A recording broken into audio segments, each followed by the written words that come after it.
From MTN News, this is Montana This Morning.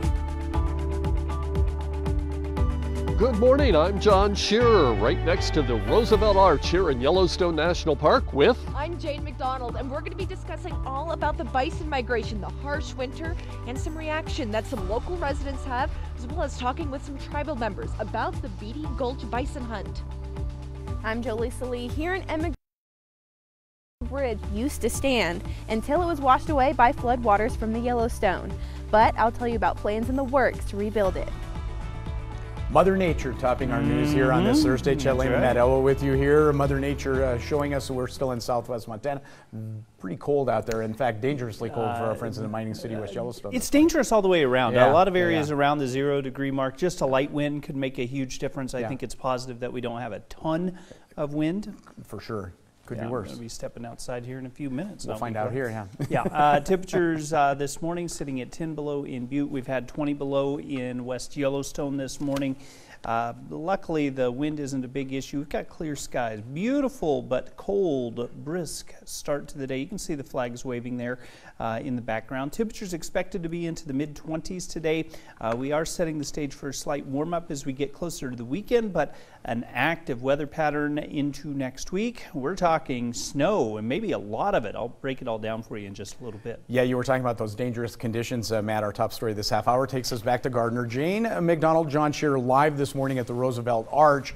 Single digits above with just a light breeze, making wind chills in that teens below zero. That's what Jane and John have been dealing with this morning. Mother Nature, part of the reason you were there as well. Lots of snow in the north end of the park this winter, causing the bison to migrate out in big numbers, and that's led to all kinds of issues, including hunting, tribal hunting, and other things. That's what Jane and John are talking about this morning. You guys, how's it going? Oh, it's still chilly. I'll tell you, the wind is hitting us right in the face, and you can really feel it. Yep. You know, we've been speaking all morning up till now about biology and why the bison behave the way they do and how that makes it tough on managers. Yep. It's tough on others too, right, Jane? Yeah, oh, absolutely. I spoke with quite a few of Gardner residents regarding the Beatty Gulch Bison Hunt. Now, the Beatty Gulch Bison Hunt, they are raising concerns that it is unsafe and unethical. I also talked with some members of the tribal community to make sure I chatted with them to get their side. Beatty Gulch has gotten to be, a pretty hot topic. It's an area that some describe as a postage stamp, where you can see houses, Yellowstone National Park, and in the middle, Beatty Gulch, where a buffalo hunt takes place every year, but some say it's unsafe and unethical. We only authorize so many hunters. Stephanie Gillen is the Information and Education Program Manager for the Natural Resources Department of the Confederated Salish and Kootenai Tribes. They have to sign up before they even head to Gardner.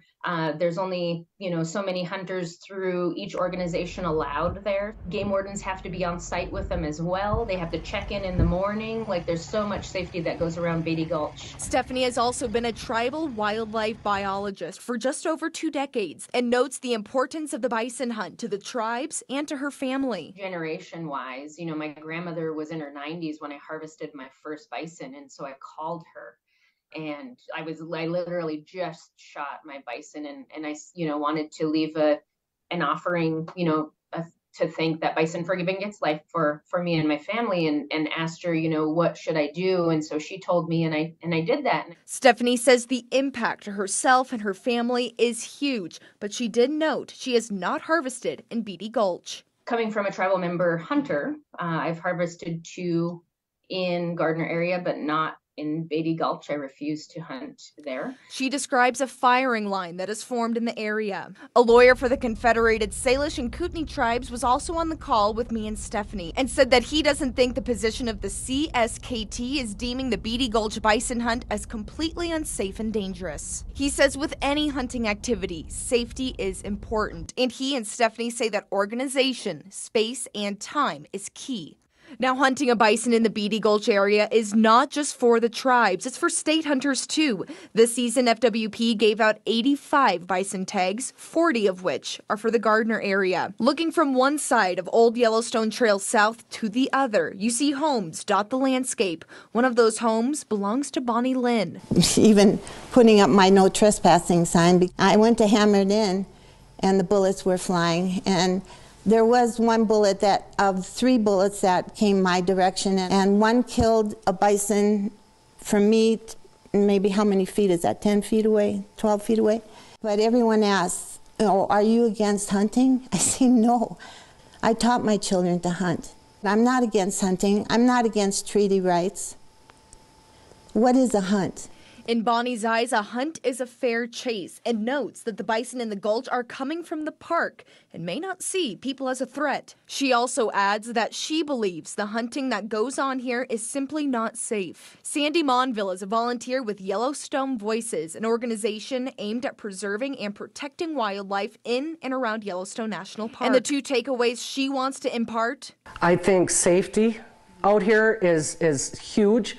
Like I said, there's been days I've come out of this house and they're shooting right there, and I've been scared. I've been frightened. Respect for the bison. Littering the fields of Beatty Gulch, gut piles of harvested bison. Sandy sent us this photo of a bison overlooking a field. Hunting at Beatty Gulch is a large and complex issue that is hard to fit into one segment, and something MTN will continue to follow. Yeah, so John, just to give you kind of a timeline, I spoke with Stephanie of the Confederated Salish and Kootenai tribes for about 40 minutes. That was a 40-minute conversation that I had with her. The few women that I talked with, that was about an hour and a half conversation. And so hard to fit that into about a 3.5, 4-minute package. So it's a very complex issue, the hunting that goes on in the Beatty Gulch area, and something we definitely will continue to follow. One interesting thing to note, though, in the Confederate Salish and Kootenai tribes, I was told that typically their hunt ends around January 31st, and it's middle of February. So that just goes to prove just the sheer amount of bison that have moved into this area. That's right. And I've got some numbers. I've got the latest numbers on bison harvest. We'll get to that in about 15 minutes or so here. I might just add something outside of bison this morning. The moon is rising along with the sun rising. They're like over here and here. Moon came up about 15-20 minutes ago. We watched it just as it peeked over the mountains, and in about 5 minutes we could see it go from just a little tip of light to the whole crescent going up. Absolutely. It was beautiful. A beautiful sight on this very chilly morning in Gardner. Chet, back to you. Jane, John, always looking on the bright side when it's 17 below wind chill. I would appreciate that very much. We'll check back in with them in just a couple minutes. Meantime, our other headlines on this Thursday.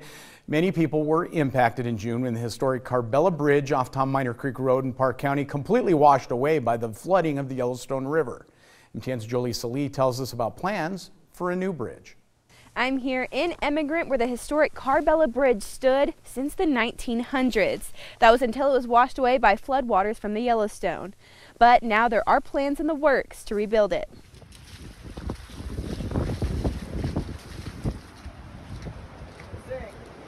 It's gone. Whole thing snapped off and rolled down the river while I was standing right there. Matt Whitman, the Public Works Director for Park County, saw it with his own eyes as Carbella Bridge, built in 1918, washed away. It does make it more difficult for residents getting up and down into the Tom Minor Basin and Rock Creek area. They've got kind of a 5-mile detour. Remnants of the bridge are currently being cleaned up by Park County crews. And then it won't present a danger for boaters and recreationalists starting in the spring. This is just one of many boxes they're checking off as they get ready to install a new bridge in Carbella's place, a $4.5 to $5 million replacement. Park County does have to spend the money first, and then FEMA reimburses us for the amount we spend as long as we meet all their guidelines and federal standards. Park County released a full outline and time frame of when construction will begin. We're looking at about 2 years for full replacement from when it was washed out, a little less than 2 years. Whitman says over half of that time will be spent on the engineering and manufacturing of the bridge. Our engineering company is working on design of the full bridge. We'll be going out for bid on the structure here in the next few weeks. Clint Tinsley, a Park County Commissioner, says he's excited to see the bridge as it's one more step towards repairing what was lost during the Yellowstone flooding. I mean, it's pretty impressive what we've got done and what we're doing with the staff we have compared to the emergency that we had. If you want to take a look at the complete bridge construction outline, you can visit our website. In Park County, Jolie Salee, MTN News.